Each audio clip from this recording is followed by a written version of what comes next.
السلام علیکم یا سفیر حسین مسلم ابن عقیل علیہ السلام۔ حضرت، آج میں اس ویڈیو میں جناب مسلم ابن عقیل کی سوانح حیات پہ تھوڑی روشنی ڈالوں گا۔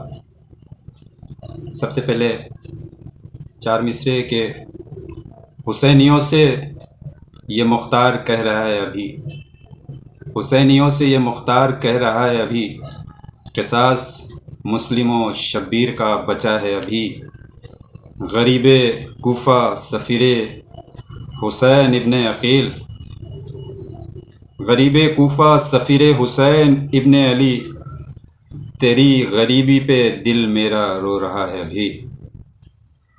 جناب مسلم ابن عقیل علی ابن ابی طالب علیہ السلام کے بھائی، عقیل ابن ابی طالب علیہ السلام کے بیٹے یعنی حسین ابن علیہ السلام کے چچا زاد بھائی تھے۔ جناب مسلم علیہ السلام کی پیدائش سن 632 میں ہوئی مدینے میں، اور وفات 10 ستمبر 680 میں کوفے میں ہوئی۔ 48 سالہ زندگی رہی تو مدفن مسجد کوفہ زوجہ رقیہ بنت علی یعنی آپ کی زوجیت میں جناب رقیہ بنت علی جو جناب عباس علمدار علیہ السلام کی بہن تھی، اولاد محمد بن مسلم، عاتقہ بنت مسلم، عبداللہ بن مسلم، بھائی بہن میں جعفر بن عقیل اور عبد الرحمن بن عقیل۔ آپ انتہائی شجاع اور بہادر ہونے کے ساتھ ساتھ اپنے خاندانی خصوصیات کے مطابق انتہائی متقی و پرہیزگار، دیندار اور امام حسین علیہ السلام سے محبت کرنے والے شہدا اور وفادار تھے۔ جنگ صفین میں ایسی جنگ کی کہ دیکھنے والوں نے دانتوں تلے انگلی دبا لی۔ ہر طرف سے الامان الحفیظ کی ثنائیں بلند ہونے لگی۔ دشمنوں پر ایسے ٹوٹے جیسے مولا علی علیہ السلام اپنے دشمنوں پر حملہ کرتے تھے۔ جہاں تک جناب مسلم کی شجاعت اور بہادری کا سوال ہے، امام حسین کے پاس 3 طاقتیں ایسی تھیں کہ اگر کربلا میں یہ تینوں طاقت یکجا ہوتی تو شاید جنگ کربلا کا اندازی اور ہوتا۔ ان میں ایک شخصیت جناب محمد حنفیہ کی تھی، دوسری جناب مسلم اور تیسری جناب عباس علمدار کی۔ مگر چونکہ امام حسین کا مقصد جنگ نہیں تھا بلکہ دین و شریعت کی بقا کے لیے قربانی پیش کرنا تھا، لہذا امام علی مقام نے ان تینوں شخصیتوں کو تقسیم کر دیا۔ جناب محمد حنفیہ کو مدینہ میں چھوڑا، جناب مسلم ابن عقیل کو سفیر و نائب بنا کر کوفہ بھیج دیا، اور جناب عباس ابن علی کو اپنے ساتھ کربلا لے گئے۔ امام حسین علیہ السلام کو جناب مسلم پر مکمل اعتماد تھا، جبکہ ان خطوط سے بھی ظاہر ہے کہ جس میں معززین کوفہ کہ ان خطوط کے جواب میں لکھا تھا کہ جو اہل کوفہ نے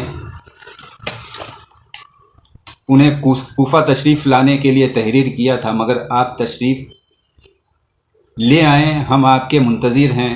اہل کوفہ نے لکھا کہ مولا آپ تشریف لے آئیں، ہم آپ کے منتظر ہیں، اگر آپ تشریف نہ لے آئے تو یوم حشر آپ ہمارے اعمال کے ذمہ دار ہوں گے۔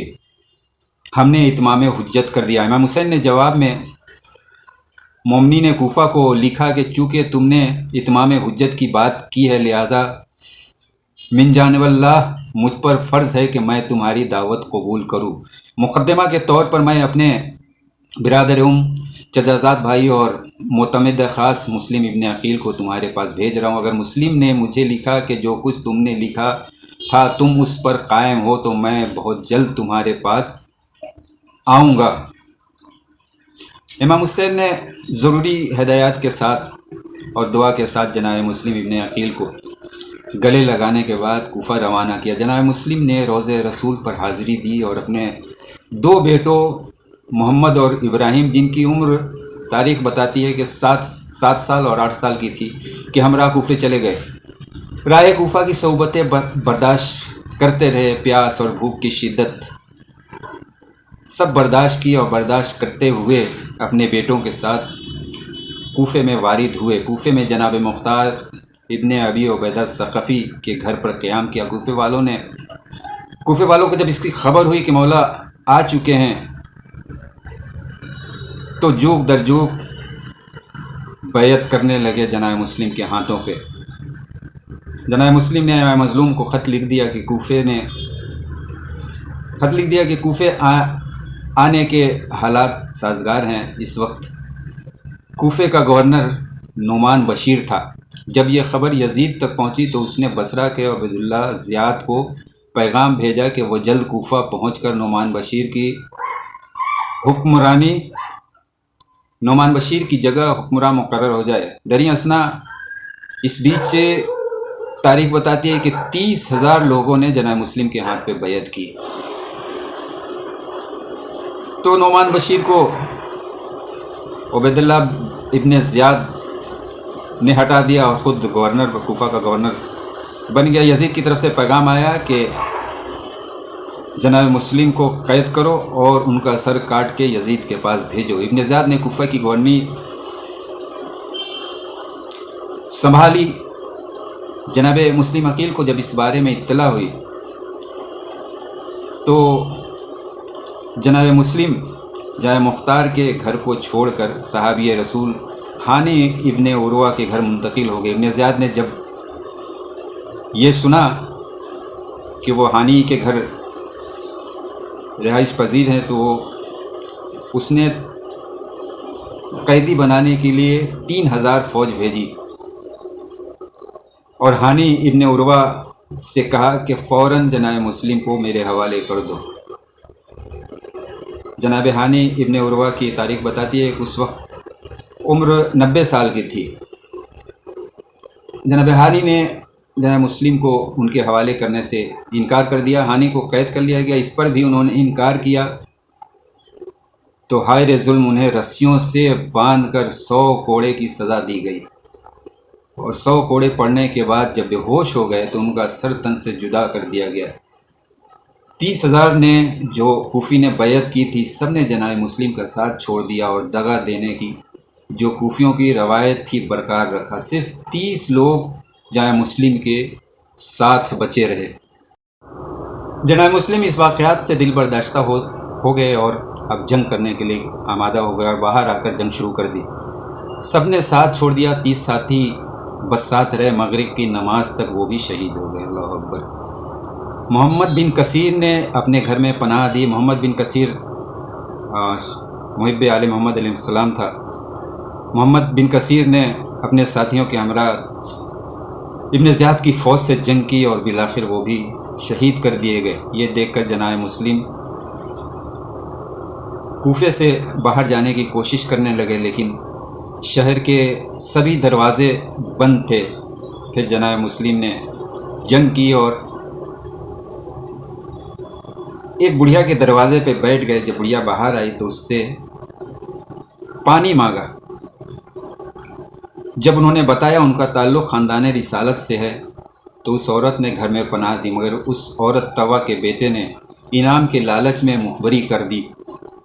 ابن زیاد نے 3,000 فوج بھیجی تو مسلم ابن عقیل گھر سے باہر آ کر جنگ کرنے لگے اور بنو ہاشم کی تلوار کے جوہر دکھانے لگے۔ جب سینکڑوں ہلاک ہو گئے، زیاد کا صلاح کار ابن اشس نے اور فوج کا پیغام بھیجا۔ یہ سن کر ابن زیاد ناراض ہوا اور کہا کہ ایک شخص کے لیے 3,000 فوج بھی ناکافی ہے۔ تو ابن اشس نے جواب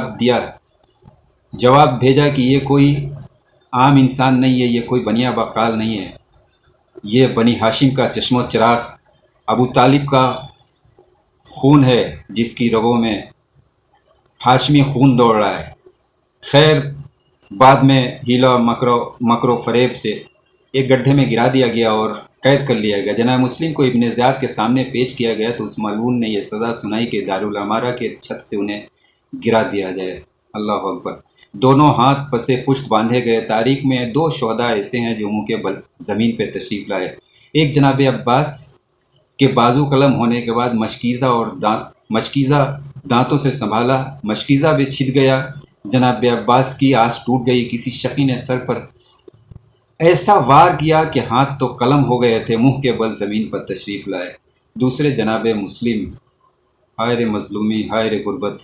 جناب مسلم دارالامرہ یعنی 3 مالے کی بلڈنگ سمجھیے یا اس سے اونچی بلڈنگ، اتنی اونچائی سے گرایا گیا، منہ کے بل زمین پہ تشریف لائے۔ شہید ہونے کے بعد سر کاٹ کر اسے یزید کے پاس بھجوا دیا گیا، اور جسم کوفے کے قصابوں کے بازار میں دار پر لٹکا دیا گیا تاکہ کوفے کے لوگ بنو ہاشم کی حمایت نہ کریں۔ بعد ازاں دونوں بیٹے بھی شہید کر دیے گئے۔ انا للہ و انا الیہ راجعون۔ کربلا کا آغاز یہیں سے ہوا۔